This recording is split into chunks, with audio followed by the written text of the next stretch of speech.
பரிசுத்த நாமத்திற்கு மகிமை உண்டாவதாக. உங்கள் யாவருக்கும் நம்முடைய ஆண்டவரும் இரட்சகருமாயிருக்கிற இயேசு கிறிஸ்துவின் நாமத்தினாலே எங்கள் அன்பின் வாழ்த்துக்களையும் ஸ்தோத்திரங்களையும் தெரிவித்துக் கொள்கிறோம். இந்த ஜூலை மாதத்தினுடைய கடைசி ஆராதனையை தேவன் நமக்கு கிருபையாய் தந்திருக்கிறபடினால் கர்த்தரை நன்றியோடு கூட ஸ்தோத்தரிக்கிறேன். கர்த்தருடைய நாமத்திற்கு மகிமை உண்டாகட்டும். இந்த ஜூலை மாதத்திலே 27 நாட்கள் கர்த்தர் நம்மோடு கூட இருந்து நம்மை நடத்தி நமக்கு போதுமானவராயிருந்து நமக்கு பாராட்டின எல்லா கிருபைகளுக்காக, நமக்கு செய்த எல்லா உபகாரங்களுக்காக நான் தேவனை நன்றியோடு கூட ஸ்தோத்தரிக்கிறேன். எத்தனை பேர் என்னோடு கூட சேர்ந்து கர்த்தருக்கு நன்றி சொல்ல ஆசையா இருக்கிறோம்? அப்படியே ஒரு நிமிஷம் வலது கரத்தை உயர்த்தி, ஆண்டவரே, இந்த மாதத்தின் கடைசி ஞாயிற்றுக்கிழமை காண உதவி செய்தீரே, உமக்கு ஸ்தோத்திரம். எங்களுக்கு பாராட்டின கிருபைகளுக்காக ஸ்தோத்திரம். எங்களுக்கு செய்த இரக்கத்திற்காய் ஸ்தோத்திரம். இந்த மாதத்தின் கடைசி ஆராதனையிலே கொண்டு வந்தீரே, அதுக்காய் ஸ்தோத்திரம். கண்மணி போல நடத்தினீரே, போஷித்தீரே. எங்களுடைய மெய்யாகவே வெறுமையாய் போவதில்லை என்பதை எங்களுடைய ஜீவியத்தில் நிரூபித்தீரே, உமக்கு ஸ்தோத்திரம், ஸ்தோத்திரம், ஸ்தோத்திரம், ஸ்தோத்திரம். வகைகளை திறந்து ஸ்தோத்தரிக்கலாமா? ஸ்தோத்திரம், ஸ்தோத்திரம், ஸ்தோத்திரம், ஸ்தோத்திரம், ஸ்தோத்திரம், ஸ்தோத்திரம். ஆத்துமாவே கர்த்தரை ஸ்தோத்தரி.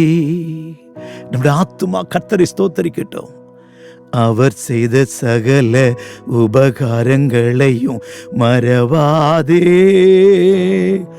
அவர் செய்த சகல உபகாரங்களையும் மறவாதே. ஆத்துமாவே கர்த்தரை ஸ்தோத்தரி. முழு உள்ளமே அவர் பரிசுத்த நாமத்தை ஸ்தோத்தரி. இந்த மாதத்திலே நமக்கு கர்த்தர் செய்த எல்லா நன்மைகளை நினைத்து கர்த்தருக்கு நன்றியுள்ளவர்களாய் ஸ்தோத்திரம் பண்ணி அவரை மகிமைப்படுத்துவோமே. கர்த்தருக்கு ஸ்தோத்திரம். நாம் தொடர்ந்து தியானித்து வருகிற யாத்திராகம புஸ்தகம் 3ஆம் அதிகாரம் 21வது வசனத்தை நாம் தியானிக்க போகிறோம். கர்த்தருக்கு ஸ்தோத்திரம். Exodus chapter 3 verse 21. அப்பொழுது இந்த ஜனங்களுக்கு எகிப்தியரின் கண்களை தயவு கிடைக்க பண்ணுவேன். நீங்கள் போகும்போது வெறுமையாய் போவதில்லை. ஒவ்வொரு ஸ்திரீயும் தன் தன் அயலகத்தாளிடத்திலும் தன் தன் வீட்டில் தங்குவரிடத்திலும் வெள்ளி உடைமைகளையும் பொன்னுடைமைகளையும் வஸ்திரங்களை கேட்டு வாங்குவார்கள். அவைகளை உங்கள் குமாரருக்கும் உங்கள் குமாரத்திகளுக்கும் தரிப்பித்து எகிப்தியரை கொள்ளையிடுவீர்கள். கர்த்தருடைய நாமத்திற்கு மகிமை உண்டாகட்டும். இந்த ஜனத்திற்கு எகிப்தியரின் கண்களில் தயவு கிடைக்க பண்ணுவேன். கர்த்தர் தயவு கிடைக்க பண்ணுவேன் என்று சொன்னார். கர்த்தர் ஸ்தோத்திரம். கர்த்தருடைய பெரிய தயவு ஐஸ்வர்யவான்களாய் நம்மை மாற்றும். தேவ தயவு இல்லாவிட்டால் நன்மையை இந்த பூமியிலே நம்மால் அனுபவிக்கிறது கடினமாயிருக்கும். கர்த்தருடைய நாமத்திற்கு மகிமை உண்டாகட்டும்.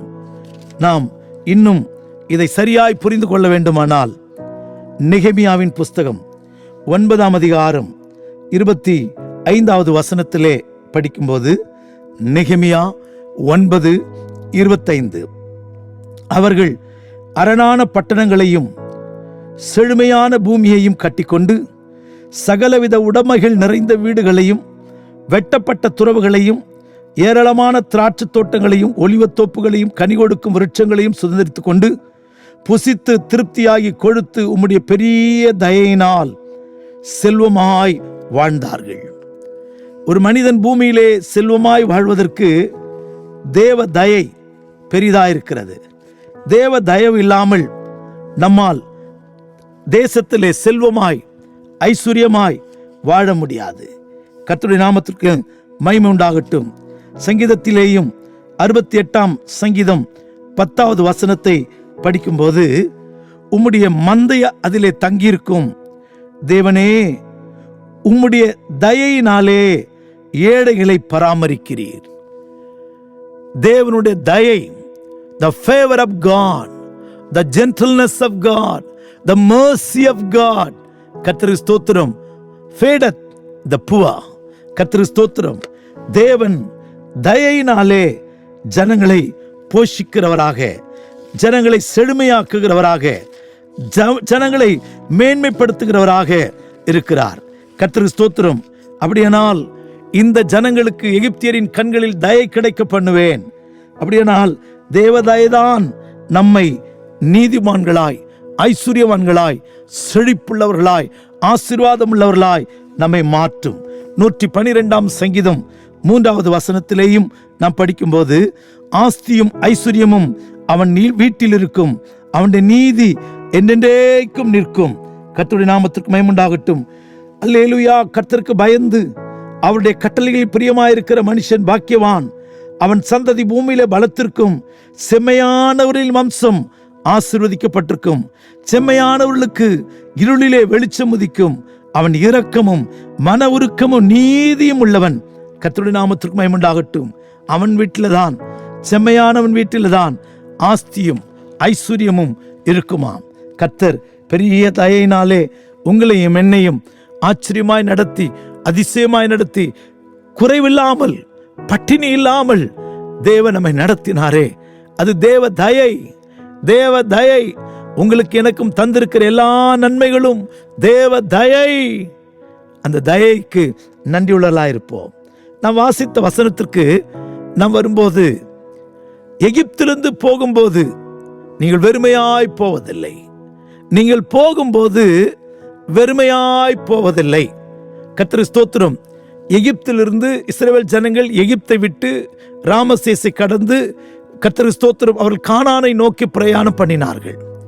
இந்த எகிப்து என்று சொல்வது கர்த்தருக்கு ஸ்தோத்திரம் பாவ ஜீவியத்திற்கு, அடிமைத்தன ஜீவியத்திற்கு, தேவனில்லாத ஜீவியத்திற்கு, ஆராதனை இல்லாத ஜீவியத்திற்கு ஒப்பனையா இருக்கிறது.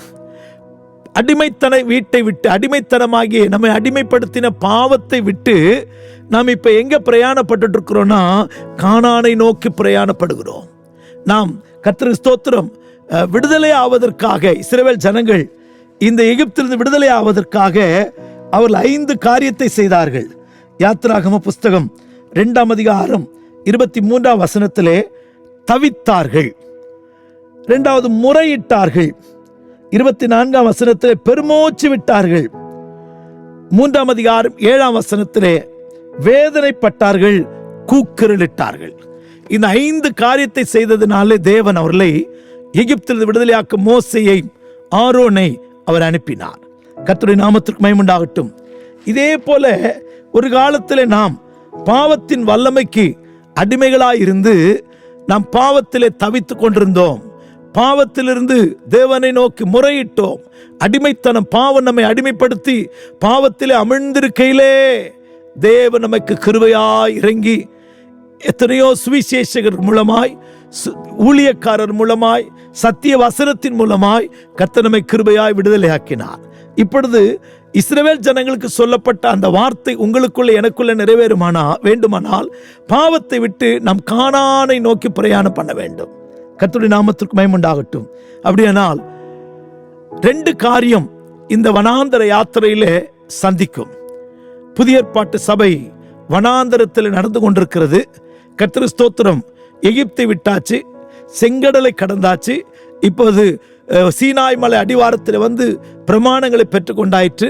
கானானை நோக்கி பிரயாணம் பண்ணி கொண்டிருக்கிறது போல நீங்களும் நானும் கூட ரட்சிக்கப்பட்டோம், எகிப்தை விட்டோம், மனம் திரும்பினோம். செங்கடலில் ஞானஸ்நானம் செங்கடல் கடந்தது ஞானஸ்நானத்துக்கு நிழலாட்டமாக இருக்கிறது. சீனாய் மலையில பிரமாணங்களை பெற்றுக்கொண்டது அபிஷேகத்திற்கு நிழலாட்டமாக இருக்கிறது. ரட்சிக்கப்பட்டு ஸ்நானம் பெற்று பரிசுத்தாய் பெற்று கானானை நோக்கி போய் கொண்டிருக்கிறோம். ஒரு பெரிய கேள்வி, நீங்கள் வெறுமையாய் போவதில்லை. அப்படியானால் நான் கானானுக்குள்ள போகும்போது என்னத்தை கொண்டு போறேன்? 2 காரியம் ஒரு மனிதனை சந்திக்கும். ஒன்று, கர்த்தருக்கு ஸ்தோத்திரம், மரணம் நம்மை சந்திக்கும். இல்லாவிட்டால் எக்கால சத்தம் கேட்டு வருகை நம்மை சந்திக்கும்.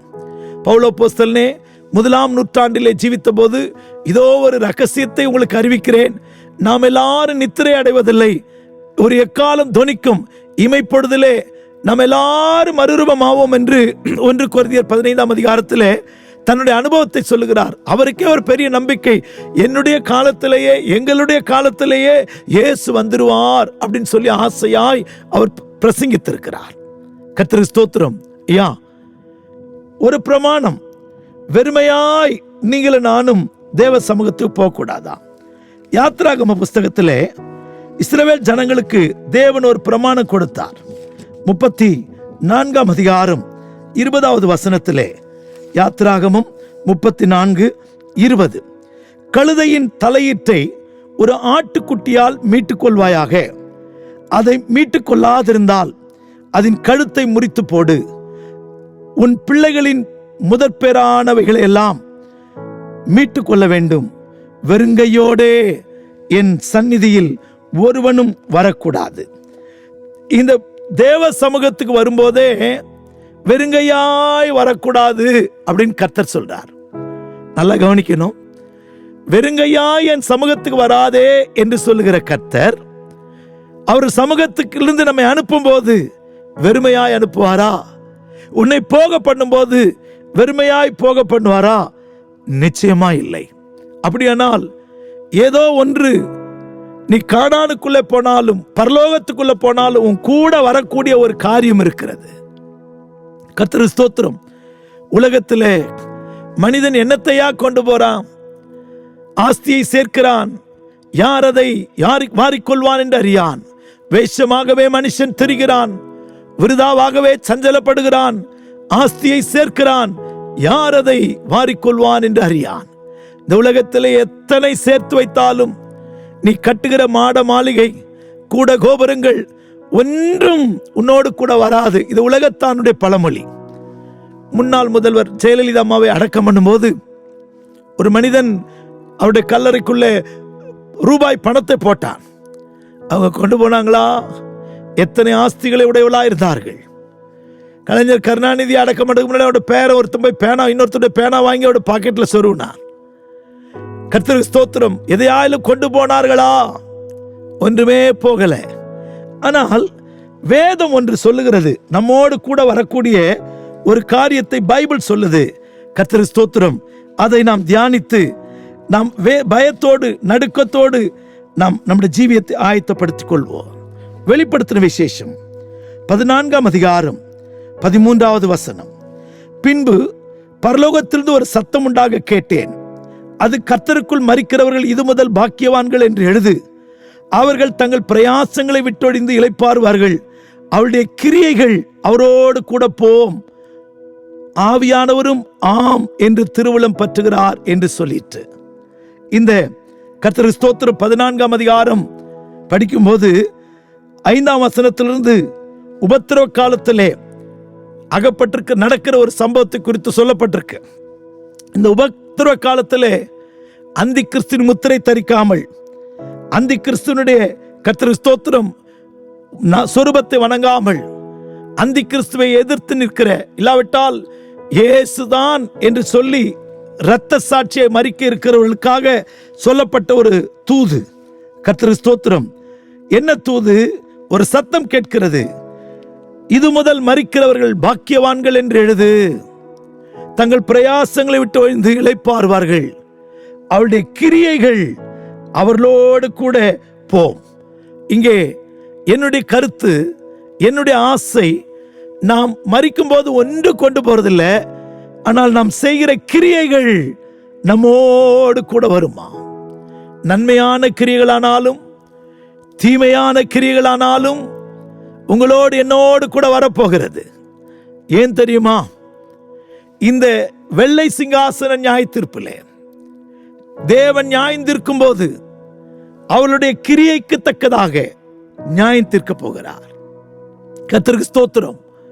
வெளிப்படுத்தல் 22ஆம் அதிகாரம் 11-12 வசனத்தை படிக்கும்போது, அநியாயம் செய்கிறவன் இன்னும் அநியாயம் செய்யட்டும், அசுத்தமாயிருக்கிறவன் இன்னும் அசுத்தமாயிருக்கட்டும், நீதி உள்ளவன் இன்னும் நீதி செய்யட்டும், பரிசுத்தம் உள்ளவன் இன்னும் பரிசுத்தமாகட்டும், இதோ நான் சீக்கிரமாய் வருகிறேன், அவனுடைய கிரியைக்கு தக்க பலன் என்னோடு கூட வருகிறது என்று இயேசு சொல்லுகிறார்.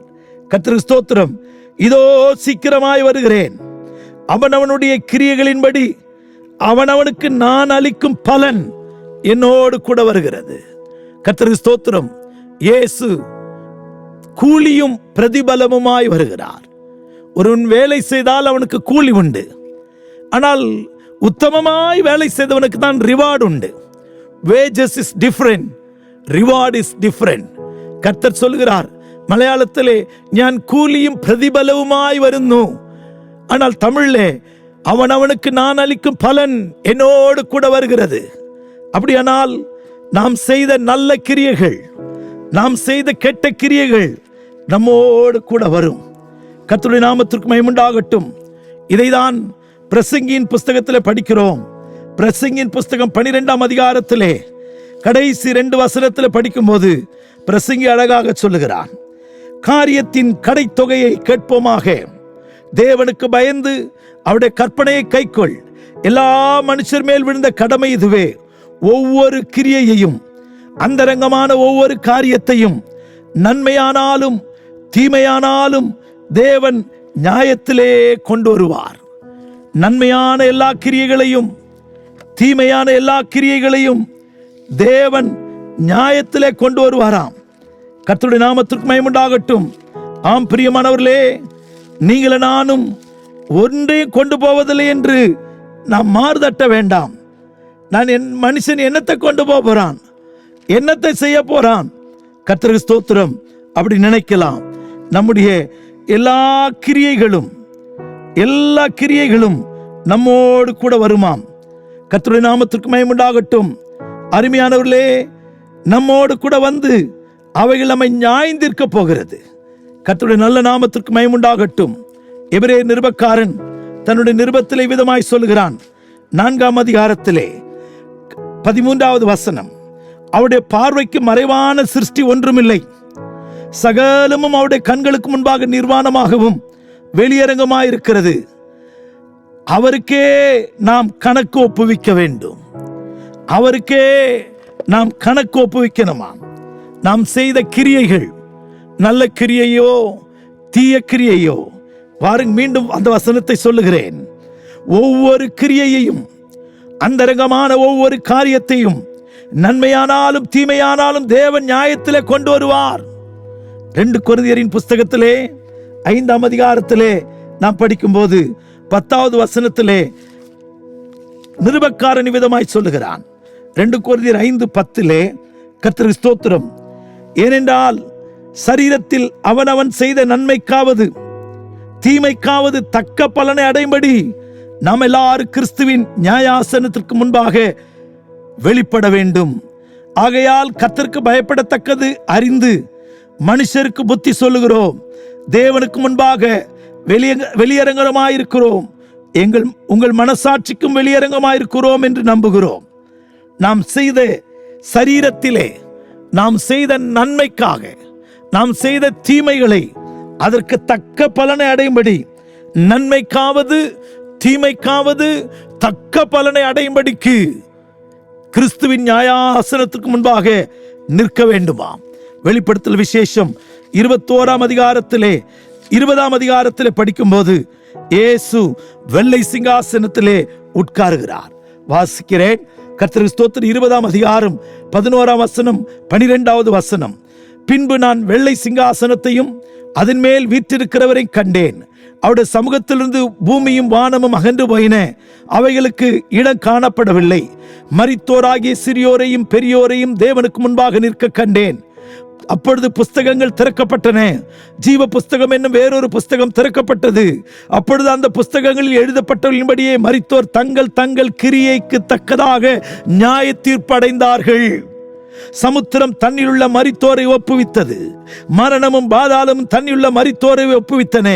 யாவரும் தங்கள் தங்கள் கிரியைகளின்படி நியாய தீர்ப்படைந்தார்கள். அப்பொழுது மரணமும் பாதாளமும் அக்கினி கடலிலே தள்ளப்பட்டன. இது 2ஆம் மரணம். ஜீவ புஸ்தகத்திலே எழுதப்பட்டவனாக காணப்படாதவன் எவனோ அவன் அக்கினி கடலிலே தள்ளப்பட்டான். வெள்ளை சிங்காசனம், ஒயிட் த்ரோன் ஜட்ஜ்மெண்ட்.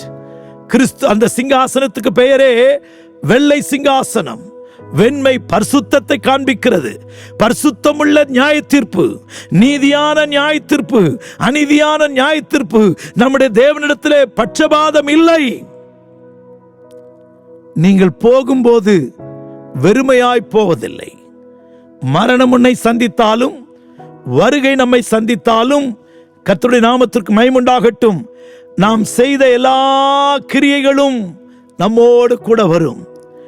அவன் செய்த நன்மைக்காவது தீமைக்காவது, மீண்டும் சொல்லுகிறேன், தன் சரீரத்திலே அவன் செய்த நன்மைக்காவது தீமைக்காவது, இந்த சரீரத்தில் நீ செய்த எல்லா கிரியைகளும், பிரசங்கி சொல்லும் போது பயப்படுகிறேன், பயத்தோடு பேசுகிறேன்.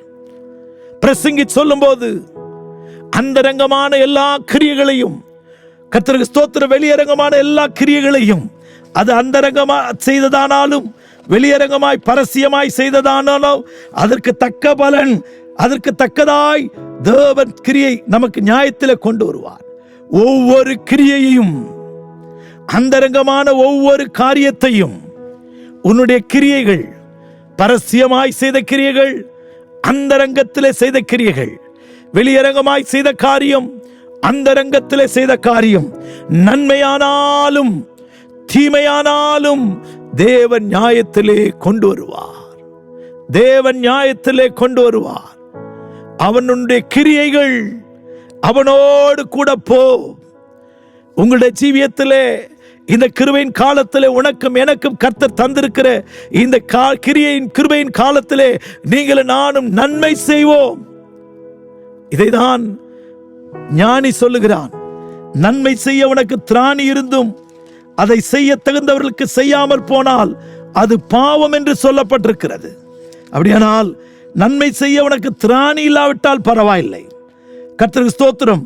நன்மை செய்ய உனக்கு திராணி, நிர்வாகம் இருக்கும்போது, நன்மை செய்ய உனக்கு இடம் இருக்கும்போது, நீ நன்மை செய்யும்படிக்கு செய்ய வேண்டியவர்களுக்கு செய்ய வேண்டுமா? நீதிமொழிகள் 3ஆம் அதிகாரம் 27ஆம் வசனம் விதமாய் சொல்லுகிறது. நன்மை செய்யும்படி உனக்கு திராணி இருக்கும்போது யாருக்கு நன்மை செய்யணுமோ அவர்களுக்கு செய். யாக்கோபு 4:17 சொல்லுகிறது, கர்த்தருக்கு ஸ்தோத்திரம், நன்மை செய்ய அறிந்திருந்தும் அது செய்யாமல் போனால் அது பாவம்.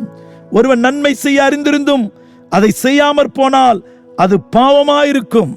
இந்த கிருபையின் காலத்திலே உனக்கும் எனக்கும் தந்திருக்கிற நாட்களிலே உனக்கு நன்மை செய்வோம், நற்கிரியைகளை செய்வோம், விசுவாச குடும்பத்தாருக்கு நன்மை செய்வோம், நம்மால் என்ற நன்மைகளை செய்வோம், நீதி கிரியைகளை செய்வோம். நாம் செய்கிற கிரியைகள் நம்மோடு கூட வரும். நாம் செய்கிற கிரியைகள் நம்மோடு கூட வரும். ஒவ்வொருவனும் தன்னை குறித்து தேவனுக்கு கணக்கு ஒப்புவிக்கணுமா? ஒவ்வொருவனும் தன்னை குறித்து தேவனுக்கு கணக்கு ஒப்புவிக்கணுமா? உங்களுக்கு எனக்கு தந்த சுகத்திற்கு, உங்களுக்கு எனக்கு தந்த பலத்திற்கு, உங்களுக்கு எனக்கு தந்திருக்கிற ஐஸ்வர்யத்திற்கு, உங்களுக்கு எனக்கு தந்திருக்கிற எல்லா நன்மைகளுக்கும் கணக்கு ஒப்புவிக்கணும். ஐயா, கணக்கு ஒப்புவிக்கணும். நம்ம கூட ஒண்ணு வராதுன்னு சொல்லாதீங்க. அவருடைய கிரியைகள் கூட வரும். அவருடைய கிரியைகள் கூட வரும். இயேசுவும் அதை தான் சொல்லுகிறார். ഇതാ ഞാൻ കൂലിയും പ്രതിഫലവുമായി വരുന്നു. அவனுடைய கிரியைகளுக்கு தக்க பலன் என்னோடு கூட வருகிறது. தேவனிடத்திலே நல்ல பிரதிபலனை பெறும்படி நாம் நற்கிரியைகளை செய்வோம். நற்கிரியைகளை செய்கிற மனுஷராய் மாறுவோம். இந்த பிரயாணம், இந்த சத்தியம் நமக்கு ஒரு நிழலாட்டம், நமக்கு ஒரு எச்சரிப்பு. இதை நாம் பயத்தோடு செய்வோம். கர்த்தருக்கு ஸ்தோத்திரம். அப்படியானால் நீங்கள் போகும்போது வெறுமையாய் போவதில்லை. தேவ சமூகத்து வரும்போதும் சரி, நம்முடைய ஓட்டத்தை முடித்து போகும்போதும் சரி, வெறுமையாய் போக மாட்டோம். நாம் செய்த நல்ல கிரியைகளும் நாம் செய்த பாவ கிரியைகளும், நன்மையானாலும் தீமையானாலும், வெளியரங்கத்திலே செய்ததானாலும் அந்தரங்கத்திலே செய்ததானாலும், ஒளிப்பிடத்திலே செய்ததானாலும் வெளியரங்கமாய் செய்ததானாலும், மனதிலே செய்த கிரியைகளும் சரீரத்தில் செய்த கிரியைகளும் எல்லாம் கூட வரும். ஒருவன் கிரியையிலே பாவம் செய்தால் அவன் துன்மார்க்கன், எண்ணங்களிலே பாவம் செய்தால் அவன் சன்மார்க்கன். இதைதான் பிரசங்கி 3:17 என்று நினைக்கிறேன். அங்கே படிக்கும்போது துன்மார்க்கனையும் சன்மார்க்கனையும் கர்த்தர் நியாயம் தீர்ப்பார். துன்மார்க்கனை தான் நியாயம் தீர்க்கிறார், சன்மார்க்கனை ஏன் நியாயம் தீர்க்க வேண்டும்? அதனால் தான் சொல்லுகிறேன், துன்மார்க்கம் சரீரத்திலே கிரியை, சரீரத்திலே செய்கிற பாவம் துன்மார்க்கம், எண்ணங்களிலே மனதிலே செய்கிற பாவம் சன்மார்க்கம். ஆனால் கர்த்தருக்கு ஸ்தோத்திரம், கிரியைகள் துன்மார்க்கமாயும் எண்ணங்கள் சரீரத்திலே சன்மார்க்கமாயும் எண்ணங்களிலே துன்மார்க்கமாயிருந்தால் ரெண்டையும் நியாயந்திருப்பார். எல்லாம் கூட வரும். எண்ணங்கள், யோசனைகள், மனது நினைவுகள் எல்லாம் கூட வரும். வெறுமையாய் போவதில்லை. எவைகள் உங்களை பின்தொடர்கிறது? நற்கிரியைகளா, பரிசுத்த கிரியைகளா, கர்த்தருக்காக செய்தவைகளா, கர்த்தருக்காக விதைத்தவைகள் உங்களோடு கூட வருகிறதா? சிந்திப்போம். வெறுமையாய் போவதில்லை. பூமிக்குரிய ஐஸ்வர்யங்கள் மட்டுமல்ல, வெள்ளியும் பொண்ணு மட்டுமல்ல, உன்னை தரித்திரத்தை ஐஸ்வர்யவானாய் மாத்திரமல்ல, உன்னை ஓட்டத்தை முடிக்கும் போது கர்த்தர் உன்னை கர்த்தரிடத்தில் போகும்போது வெறுமையாய் இல்லை, நம்முடைய கிரியைகள் எல்லாம் கூட வரும். அவருடைய கிரியைகளுக்கு தக்க பலனை பெறப்போகிறோம். பலனை பெறப்போகிறோமா? நியாய தீர்ப்பை பெறப்போகிறோமா? பலனை பெறும்படிக்கு ஜீவியத்தை ஒப்பு கொடுப்போம். நற்பலன்களாய் திகழ்வோம். கர்த்தரமே ஆசீர்வதிக்கட்டும். பிதாவே ஸ்தோத்திரம். இந்த ஜனங்களுக்கு எகிப்தியரின் கண்களை தயவு கிடைக்க பண்ணுவேன். வெறுமையாய் போவதில்லை. எகிப்தை விட்டு வெளியே வரும்போது மட்டுமல்ல, எங்களுடைய ஓட்டத்தை முடித்து, எங்க ஜீவியத்தை முடித்து நாங்கள் போகும்போது வெறுமையாய் போகாதபடி எங்களுடைய கிரியைகள் எங்களை பின்தொடரும் என்று நாங்கள் படிக்கிறோம். எங்களுடைய நற்கிரியைகள், நாங்கள் செய்த நல்ல கிரியைகள், நாங்கள் செய்த பாவக்கிரியைகள் எல்லாம் எங்களை தொடரும் சுவாமி. நாங்கள் பயத்தோடு பக்தியோடு இந்த கிருபையின் காலத்திலே சரீரத்தில் அவன் செய்த நன்மைக்காவது தீமைக்காவது பலன் தர நியாயத்தீர்ப்பு அடைய வேண்டும் என்ற சத்தியத்தை கேட்ட நாங்கள் நல்ல கிரியைகளை செய்து, நீதி கிரியைகளை செய்து, பரிசுத்த கிரியைகளை செய்து, பிரதிபலனுக்கு சொந்தக்காரராய் மாற எங்களுக்கு எல்லாருக்கும் உதவி செய்யும். எங்களை நடத்தும். இயேசுவின் நாமத்தில் பிதாவே. ஆமேன், ஆமேன், ஆமேன். God bless you. Praise the Lord. கர்த்தர் உங்களோடு இருப்பாராக. ஆமேன்.